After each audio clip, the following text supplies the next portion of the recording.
What is up, everyone? Welcome back to another video. I'm sitting in a beautiful Mercedes Benz EQS. This vehicle has a steering wheel of probably 80 to 85% of the Mercedes Benz lineup. So I was sitting here making another video, so I thought, well, let me make a couple more. A lot of this is going to roll over to other models. Just keep in mind, this is some optional equipment. What I'm going over today is going to be active Distronic, aka adaptive cruise control. Okay, so sometimes we can't find the proper videos of how to use our adaptive cruise control and whatnot. So I just wanted to give you a brief tutorial on how to do so. So you're going to find your cruise control buttons on the left hand side of your beautiful steering wheel here. The first thing that you'd want to do is you go ahead and hit the on and off button. Okay, you'll notice your cruise control emblem there on the dash. Okay, then what you would want to do is accelerate up to the speed you want to maintain. So once you get to that speed, you would then hit set plus. When you hit set plus, this will actually turn green, letting you know it's active with the speed you set. Okay, so then once you do set plus, you can come over to this icon, which is the adaptive part, or the active Distronic.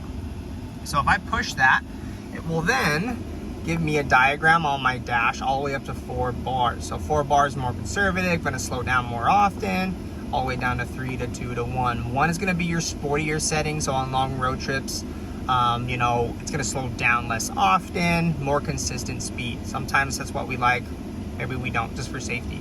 And you can adjust that just down with this button here, okay? If I hit the brake, I can hit resume and it'll take me back up to my speed, or I can just hit cancel, which will do the same thing as my brake. Okay, so you'll see set plus, set minus. So pretty straightforward.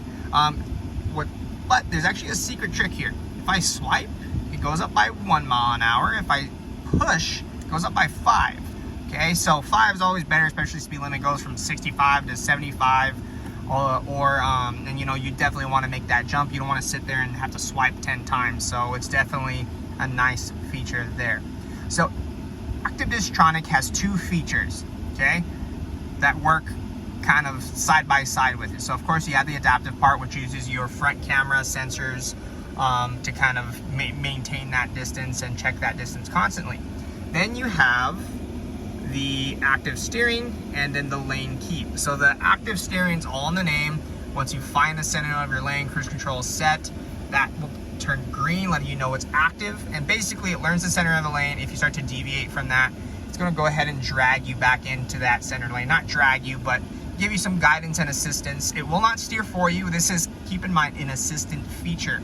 It is not designed to drive for you, only to assist for those long drives. And then you have lane keep.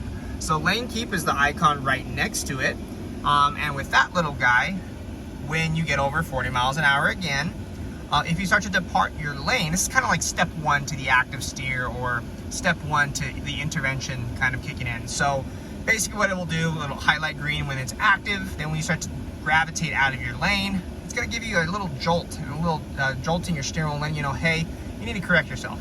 If you don't correct yourself, then it's going to pull you back to that center, and then the lane keep, or the active steer is kind of going to take over. So they kind of coexist with one another and help you on those long drives. Okay, one thing to keep in mind, this is not going to replace you as the driver.